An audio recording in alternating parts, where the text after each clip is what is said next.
Nah, jadi aku terakhir ini mau agak menekankan ke ayah bunda kalau kita ke dokter anak itu nggak yang ngeri atau nggak yang bikin kita takut, karena takut bukan karena takut apa ya, kayak takut biayanya, takut nggak tahu caranya. Nah, semua itu tadi udah aku jelasin di awal.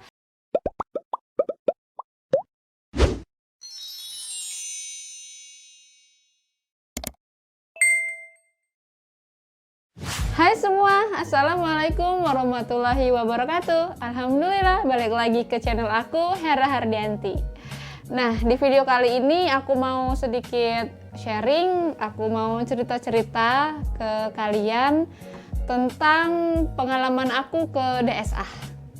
Pasti banyak banget kan kalian yang lagi pusing atau stres dengan anak, bisa jadi anak itu kayak sakit atau masalah BB yang paling banyak bikin pusing kepala emak-emak.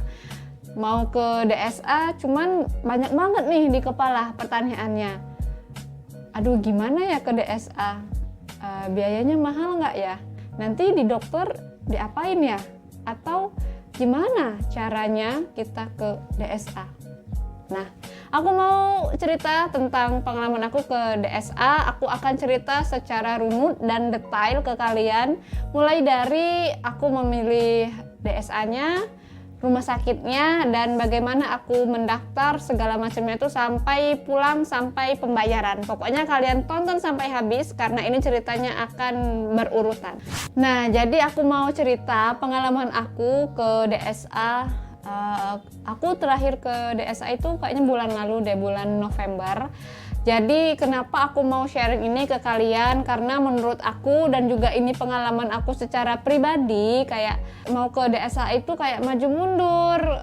Kayak kita mau ke DSA untuk memeriksakan anak ataupun hanya untuk sekedar konsul atau screening tumbuh kembang dia. Cuman kayak banyak banget nih di otak pertanyaan. Ada yang nggak dapat support dari keluarga, dari suami bahkan. Terus banyak lagi pertanyaan-pertanyaan lain. DSA mana yang bagus? Rumah sakit mana yang mempunyai DSA anak? Mau ke DSA, rumah sakitnya jauh. Cari-cari lagi DSA yang punya praktek di rumah. Nah, aku akan jelasin semuanya, oke? Yang pertama, biar ini runut banget ya dari awal banget. Jadi awalnya aku mau konsul ke DSA nih anak aku. Kemudian yang hal pertama yang aku cari adalah aku cari dulu DSA-nya. Nah, biasanya ini kan DSA itu ada IG atau ada juga tanya-tanya teman. Mungkin ada juga teman yang punya pengalaman. Kebetulan aku tinggalnya di Palembang ya. Terus setelah dapat DSA, karena DSA itu menurut teman-teman aku juga kayak cocok-cocokan. Ada juga DSA yang kayak kurang aktif maksudnya di sini kayak kalau kita nggak nanya dia nggak ngasih tahu gitu loh. Ada juga DSA yang kita cari DSA yang enak diskusi, karena kita awam banget, apalagi anak pertama, belum banyak taunya. Kita maunya DSA yang benar-benar mengayomi, yang enak diajak diskusi, yang nggak ngejudge kita. Nah, hal-hal yang kayak gitu. Akhirnya aku menemukan dokter yang udah ada juga teman aku yang ke dokter ini, dan dia bilang ini dokternya bagus. Jadilah aku memutuskan ke dokter ini, salah satu dokter yang prakteknya itu di Palembang. Kemudian setelah aku dapat dokter anak yang aku mau, aku lihat lagi dokternya ini, dia praktek di mana gitu, adanya di rumah sakit mana aja nih. Aku lihat, aku juga pernah ngecek dokter yang ada di kota aku di aplikasi Halodoc. Nah, di situ kalian bisa manfaatin buat kalian cari fitur, kalian cari RS atau cari dokter yang kalian tuju. Nah, nanti di situ ada ininya, ada penjelasan kayak deskripsi tentang si dokter itu praktek di mana aja, jam prakteknya kapan aja. Nah, setelah aku dapat, dokternya udah dapat, aku ada dua pilihan rumah sakitnya. Yang pertama RS Bunda atau RS Muhammad Hussein Palembang.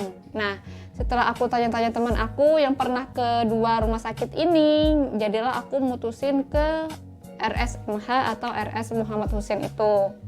Nah, setelah aku dapat rumah sakitnya yang aku tuju, kemudian aku cari informasi tentang rumah sakit ini. Biasanya kan suatu instansi itu ada website atau akun di media sosial. Nah, aku cari IG-nya, ternyata ada. Di IG-nya itu ada keterangan tuh, ada keterangan, ada webnya itu bisa kita lihat jadwal dokter, terus juga dokter apa aja yang praktek di situ. Ya udah, aku ketemu hari yang pas waktu itu hari Rabu. Jadilah aku booking, aku telepon ke rumah sakitnya, cuman lagi nggak bagus saat itu. Aku udah telepon, nunggu lama, ternyata dimatiin. Ya udah, aku tanya teman aku dan juga aku lihat webnya, mereka itu biasanya jadwalnya itu kalau dokter tetap tuh nggak berubah gitu.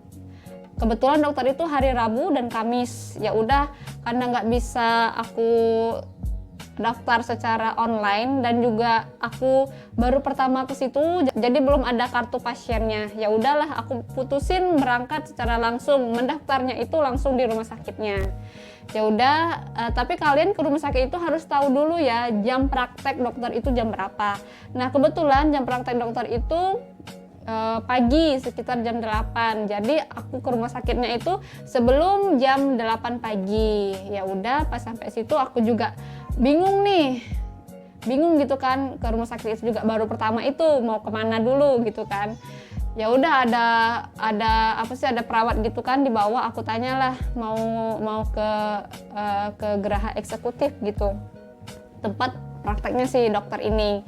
Ya udah, aku ke gedungnya. Nanti di situ kan biasanya kan ada security-nya. Nanti security-nya itu nanyain apa urusan kita. Kalau nggak ditanyain ya tanya aja lah ya, kita tuh tujuannya apa, biar nggak bingung gitu loh, apa yang mau kita lakukan, mau kemana dulu nih kita. Rumah sakit kan luas banget gitu. Aku bilang aku mau ke dokter Moreta, dokter anak. Oh ya, silahkan ke sebelah informasi dulu. Nah, ternyata di RSMH ini sebelum kita mendaftar ke dokternya harus kita tanya dulu nih ke informasi. Takutnya dokter itu ada jadwal praktek tapi dia nggak bisa hadir atau ada halangan. So, aku tanyalah ke bagian informasi. Bagian informasi ngasih informasi kalau dokter ini ada dan praktek. Ya udah, setelah di bagian informasi kita langsung ke bagian pendaftaran. Nah, di pendaftaran ini kita ditanyain tujuan kita mau ke dokter apa, ke dokter anak nih. Terus aku ditanyain kartu identitas pasien. Nah, karena anak aku masih kecil, masih 2 tahun, jadinya kartu orang tuanya yang ditanyain KTP kayak gitu. Jadi kita setelah kasih KTP, kita disuruh isi blanko. Blanko itu pertanyaan umum lah ya, kayak nama, alamat, segala macam kayak gitu. Sudah kita isi blanko itu, kita serahkan lagi, mereka input, kemudian dikasihlah kartu pasien. Oh, aku lupa, bentar, aku ambil dulu ya kartu pasiennya ya. Nah, jadi ini dia kartunya. Ini kartu pasien. Jadi setelah kita isi blanko itu, kita dikasih lagi kartu pasien kayak gini. Nah, ini gunanya kalau kita mau konsul lagi, jadi kita bisa booking atau kita bisa reservasi, bisa kita mendaftar lewat telepon. Dia langsung ke dokter anaknya kayak gitu loh. Jadi lebih jelas ada apa enggak, praktek apa enggak dokter anaknya. Oke, setelah aku mendaftar dan mendapatkan kartu pasien, menujulah ke dokter anaknya, ke ruangan dokter anak. Biasalah ya, kita tunggu-tunggu dulu sampai dokternya siap, semuanya siap. Nah, akhirnya ya udah tuh aku masuk, terus ini dokternya enak sih, dokternya kayak dia komunikatif dan ramah juga, yang paling enak. Nah, setelah kita masuk, yang pertama kali dilakukan adalah pastinya mengukur tinggi badan dan BB anak. Ini juga penting banget dilakukan karena untuk keperluan dokter untuk observasi anaknya juga. Nah, jadi setelah di dalam ruangan dokter itu kita ditanyain kan kenapa gitu. Ya udahlah, kita ceritakan apa nih keluhannya, tumpahkan semua bunda-bunda apa yang ada di sini. Jadi kita ngomong lah apa nih unek-unek kita, pokoknya segala macam pertanyaan itu kalian tanyain aja. Tapi tips aku sih yang paling penting kalian biar nggak lupa. Biasanya tuh kalau udah di dalam ruangan dokter kita lupa mau nanya apa ya, jadi gitu kan. Jadi lebih baik di rumah kalian bikin catatan apa aja yang kalian mau tanyain. Nah, di dalam ruangan itu kita tanya jawab masalah anak kita, dilihat bagaimana perkembangannya, apakah semuanya normal ataukah ada PR nanti di rumahnya. Nah, biasanya setelah kita konsulkan, nanti dokter bisa aja ngasih vitamin atau apapun yang diperlukan. Nah, setelah dari ruangan dokter itu, setelah konsultasi, ya udah deh kita pulang. Kalau ada resep ya dikasih resep, kalau nggak ada langsung aja kita ke bagian pembayaran. Nanti dikasih tahu kok di situ bawa kertas ini ke bagian pembayaran. Ya udah pembayaran. Jadi kalau untuk biaya nih, salah satu faktor kenapa bunda-bunda atau orang tua biasanya maju mundur ke dokter anak. Dalam pikiran ini, aduh ke dokter anak ya, spesialis ya pasti mahal. Pasti pikirannya kayak gitu. Aku juga gitu sih, karena aku cari-cari informasi biaya ke dokter anak itu biasanya nggak ada di web atau di apa tuh. Mungkin itu rahasia atau gimana. Nah, ternyata aku punya pengalaman ke Bunda dan ke RSMH. Kalau di rumah sakit Bunda itu biaya konsultasi ke dokternya 195.000. Nah, kalau di RSMH sendiri untuk dokter spesialisnya dia satu kali konsul atau satu kali ketemu 175.000 plus 30.000 biaya pendaftaran. Nah, jadi yang berpikir di otaknya itu mahal ya ke dokter anak, ya mahal atau enggaknya sih tergantung. Karena ya menurut aku kalau worth it, maksudnya itu buat anak ya 200.000 sebulan sekali atau seberapa bulan sekali kita ya nggak apa-apa lah gitu kan.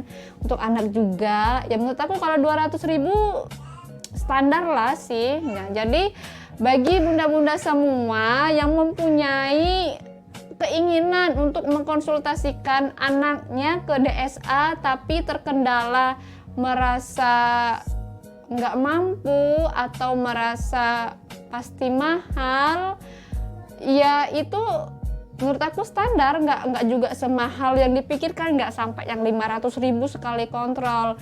Untuk dokternya aja itu sekitar 200.000.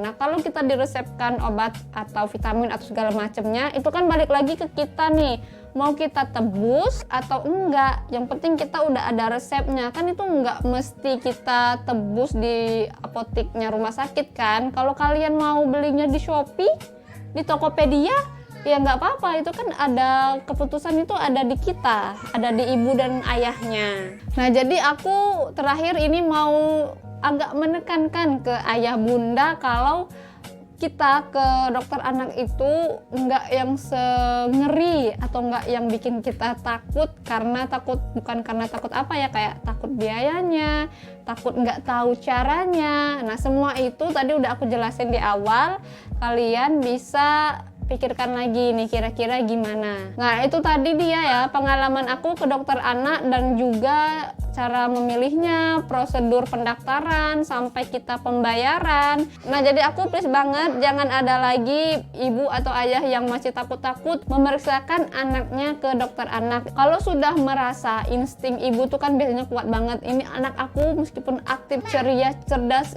ini kayaknya dia ini ada apa-apa kayak gitu, ya udah langsung aja konsultasikan ke dokter. Kalau kita cari di Google, itu udah kayak ujung-ujungnya pasti yang nggak baik kayak gitu kan, karena terlalu banyak perspektif di diri kita, terlalu banyak menduga-duga, itu juga nggak bagus kan, jadi bikin kita was-was. Nah, semoga video ini membantu para ayah bunda yang masih kebingungan ataupun maju mundur mau ke DSA. Jangan lupa kalian like videonya, kalian subscribe, komen kalau ada yang perlu kalian tanyain, dan juga jangan lupa nyalakan tombol loncengnya. Sampai jumpa di video aku selanjutnya. Wassalamualaikum warahmatullahi wabarakatuh. Terima kasih sudah menonton. Jangan lupa subscribe, like, and share video ini. See you next video. Bye!